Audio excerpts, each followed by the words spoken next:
I never planned to meet an alien queen, let alone stand in front of her throne holding a small bundle of wildflowers. On Earth, flowers are simple. You give them to say thank you, or sorry, or sometimes just to make someone smile. I didn't know if that meaning would survive across the stars. The alien queen was tall, radiant, and terrifying in a quiet way.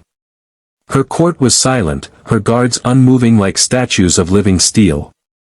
I had saved one of her scouts during a crash on a border world, and this audience was my reward, or my judgment. My hands shook as I stepped forward. "These are for you," I said, my voice echoing far too loudly. "On my world, we give flowers to show respect." The court gasped. A few guards shifted, clearly unsure if I had just committed some unforgivable mistake. The queen looked down at the flowers. For a long moment, she said nothing. Then her expression changed, not cold, not royal, but curious. She descended from her throne and knelt so we were at eye level. "No one," she said softly, "has ever brought me a gift with no demand attached." She took the flowers carefully, as if they were fragile in a way no weapon ever was. Her fingers trembled. "You see me," she continued. "Not as a ruler. Not as a symbol. But as a person." Before I could respond, she leaned forward and wrapped her arms around me. The entire hall froze. My brain did too. The hug was warm, real, and full of something I hadn't expected, gratitude. Then, gently, she placed a brief kiss on my cheek. "For this kindness," the queen said, standing tall once more, "you will always be welcome among my people." I walked out of that hall knowing one simple truth: across galaxies and crowns, kindness still speaks the same language. I thought the hug and kiss were the end of it. I was wrong. By the next cycle, the entire palace knew my name. Whispers followed me through the glowing corridors. Some aliens looked at me with awe. Others with open suspicion. On Zithra, affection from the queen was not a small thing, it was a statement. I was summoned again, this time not to the throne room, but to the queen's private garden. It was filled with plants that shimmered like starlight, alive in ways earth plants never were. The queen stood there alone, holding the same flowers I had given her. Somehow, they were still fresh. "You changed something," she said without turning around. "I didn't mean to cause trouble," I replied quickly. "Where I come from, kindness is normal." She smiled at that, a real smile. That is why it mattered. She told me then what no human had ever been told. Her position demanded distance. Power required coldness. For centuries, no one had dared to treat her like a person instead of a symbol. My flowers hadn't just surprised her, they reminded her of who she was before the crown. But kindness has consequences. Members of the High Court questioned her judgment. Some believed a human had manipulated her. Others feared what it meant if the queen favored someone so weak, so short-lived. That night, alarms echoed through the palace. A faction within the court attempted to remove me, quietly. They never reached my door. The queen arrived first. She stood between me and the guards, her presence alone enough to stop them. "He is under my protection," she declared. "Any who challenge this challenge me." When the danger passed, she turned to me, her voice softer. "You did not seek power," she said. "Yet power follows you." I swallowed. "I just brought flowers." She met my eyes. "Then stay," she said. "This court needs to remember what gentleness looks like." And for the first time, staying felt like the bravest thing I could do. Life in the palace changed after that night. I was no longer treated like a guest, or a prisoner. I was something far more uncomfortable to the court, an exception. Wherever I went, doors opened before I touched them. Guards nodded instead of glaring. And always, somewhere nearby, the queen was watching. Not in a threatening way. In a thoughtful one. One evening, she asked me to walk with her along the high balcony overlooking the city. Below us, millions of lights pulsed like a living galaxy. I felt small standing there, painfully human among all that alien greatness. "Do you know why my people fear humans?" she asked. I shook my head. "Because we're weak." She laughed softly. "Because you are not." She explained that her people respected strength, discipline, and control. Humans, however, carried something harder to understand: empathy. The ability to care without advantage. To risk oneself for strangers. To offer flowers instead of demands. "That terrifies those who rule by fear," she said. I leaned on the railing. "On Earth, we don't always get it right." "Neither do we," she replied. "But you try. That matters." A member of the High Court interrupted us, bowing stiffly. "Your presence beside the Queen causes unrest," he said, eyes fixed on me. "Tradition does not allow." The Queen raised a hand. "Tradition," she said calmly, "once said rulers must be alone." She turned to me then, and for a moment, the crown didn't matter. "Stand beside me," she said. "Not behind. Not below." I hesitated. Then I did. The court watched in stunned silence as a human stood at the Queen's side, not as a subject, not as a symbol, but as a reminder.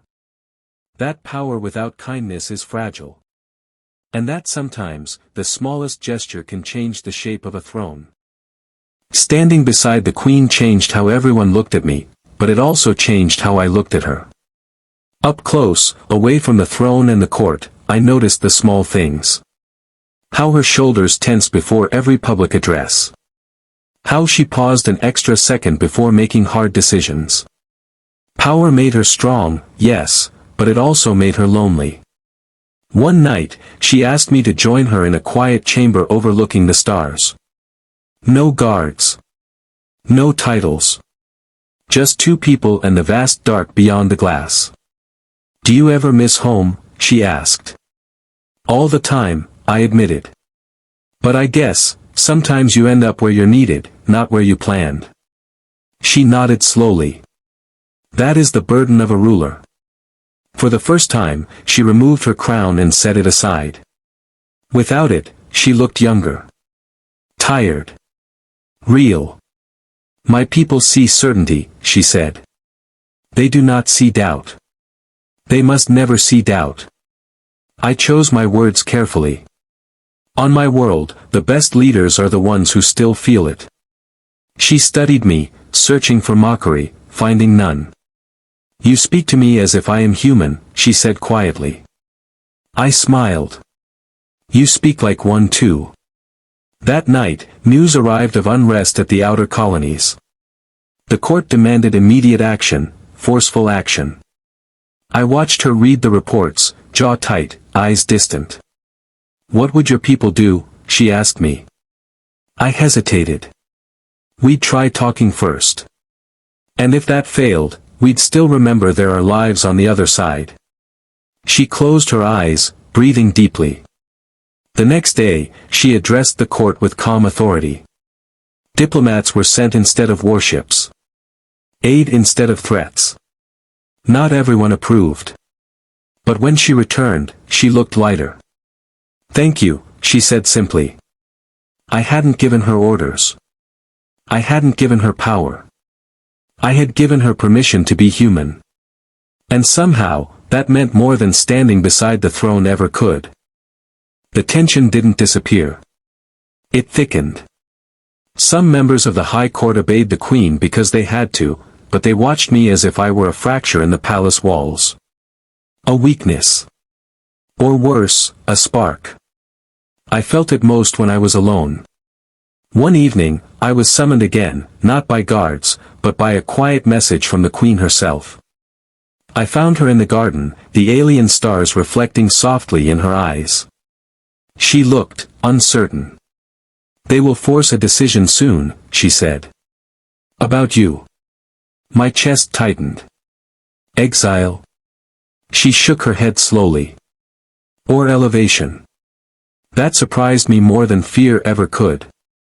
They believe removing you would make you a martyr, she explained. But binding you to the crown would make you controllable. I laughed weakly. I don't belong to a crown. Her gaze softened.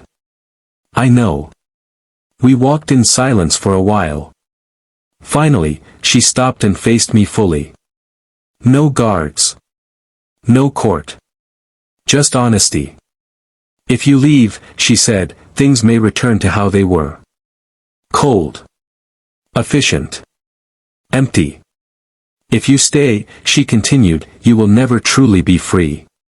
I thought of Earth. Of gravity and rain and ordinary days.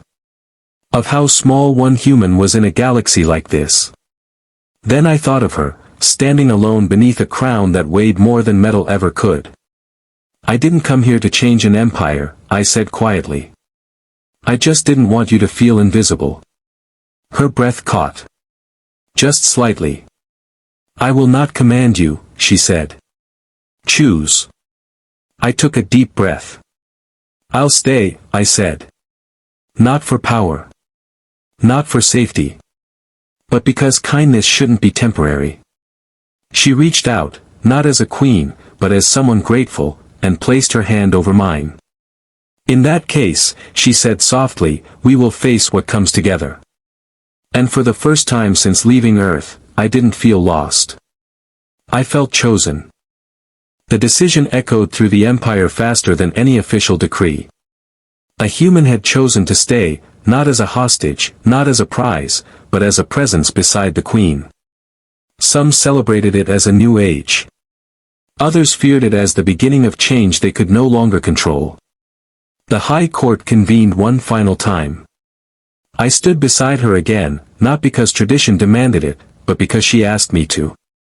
The chamber felt colder than before, sharper with unspoken tension. You have altered the balance, one elder said.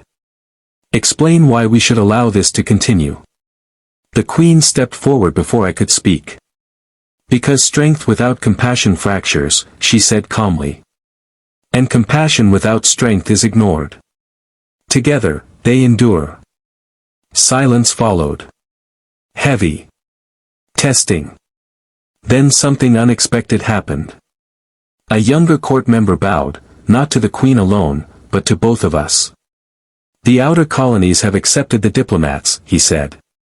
They asked, when the human advisor will return. Murmurs spread. Fear gave way to uncertainty. Uncertainty to possibility. The Queen looked at me, a question in her eyes. I nodded. That day, no crowns were shattered. No rebellions crushed. The Empire didn't change overnight, but it leaned, just slightly, towards something better. Later, as the palace lights dimmed, we stood once more at the balcony. I never meant to rewrite your world, I said. She smiled softly. You reminded it how to feel. She didn't hug me this time. She didn't need to. Instead, she stood beside me, shoulder to shoulder, looking out at the stars, not above me, not ahead of me. With me. And in that quiet moment, I understood something simple and powerful. Empires aren't changed by conquest. They're changed when someone dares to treat a ruler like a person. And chooses to stay when walking away would be easier.